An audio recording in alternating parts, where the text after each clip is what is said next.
Albert Pike, the brainchild behind the New World Order. Albert Pike received a vision, which he described in a letter that he wrote to Mazzini, dated August 15, 1871.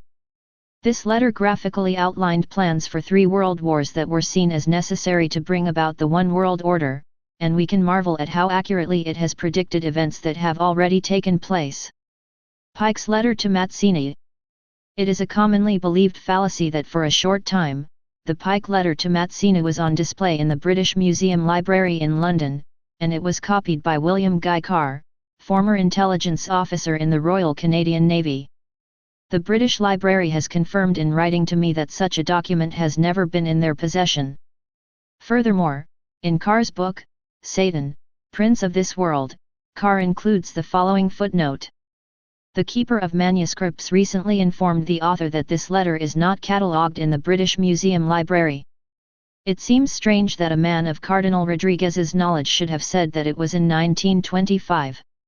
It appears that Carr learned about this letter from Cardinal Caro y Rodriguez of Santiago, Chile, who wrote The Mystery of Freemasonry Unveiled.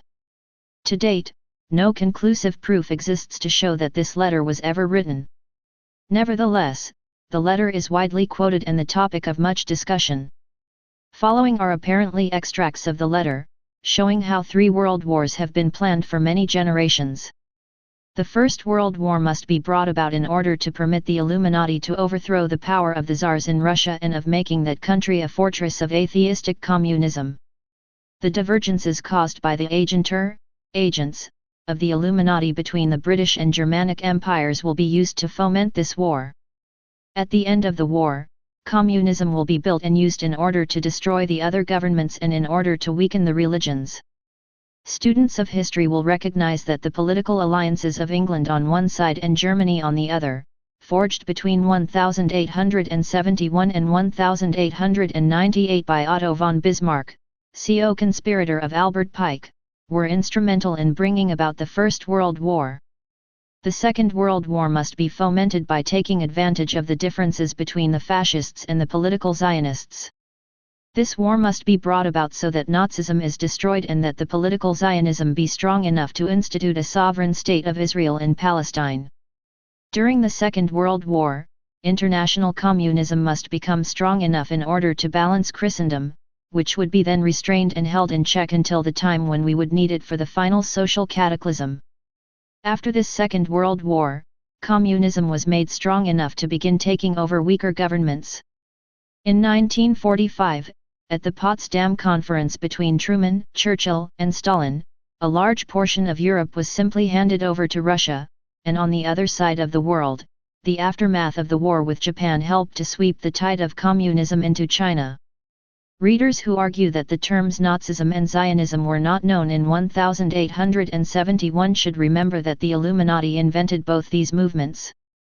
In addition, communism as an ideology, and as a coined phrase, originates in France during the Revolution. In 1785, Rostov coined the phrase 4 years before revolution broke out. Rostov and Babeuf, in turn, were influenced by Rousseau, as was the most famous conspirator of them all, Adam Weishaupt. The Third World War must be fomented by taking advantage of the differences caused by the agentur of the Illuminati between the political Zionists and the leaders of Islamic world.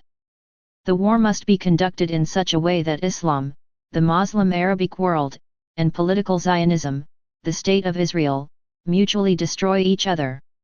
Meanwhile, the other nations, once more divided on this issue, will be constrained to fight to the point of complete physical, moral, spiritual, and economical exhaustion. We shall unleash the nihilists and the atheists, and we shall provoke a formidable social cataclysm which in all its horror will show clearly to the nations the effect of absolute atheism, origin of savagery and of the most bloody turmoil. Then everywhere, the citizens, obliged to defend themselves against the world minority of revolutionaries, will exterminate those destroyers of civilization, and the multitude, disillusioned with Christianity, whose deistic spirits will from that moment be without compass or direction, anxious for an ideal, but without knowing where to render its adoration, will receive the true light through the universal manifestation of the pure doctrine of Lucifer, brought finally out in the public view. This manifestation will result from the general reactionary movement which will follow the destruction of Christianity and atheism, both conquered and exterminated at the same time. Since the terrorist attacks of September 11, 2001, world events, and in particular in the Middle East, show a growing unrest and instability between modern Zionism and the Arabic world. This is completely in line with the call for a third world war to be fought between the two, and their allies on both sides.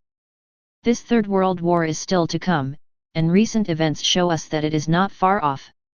Stay paranoid, my friends.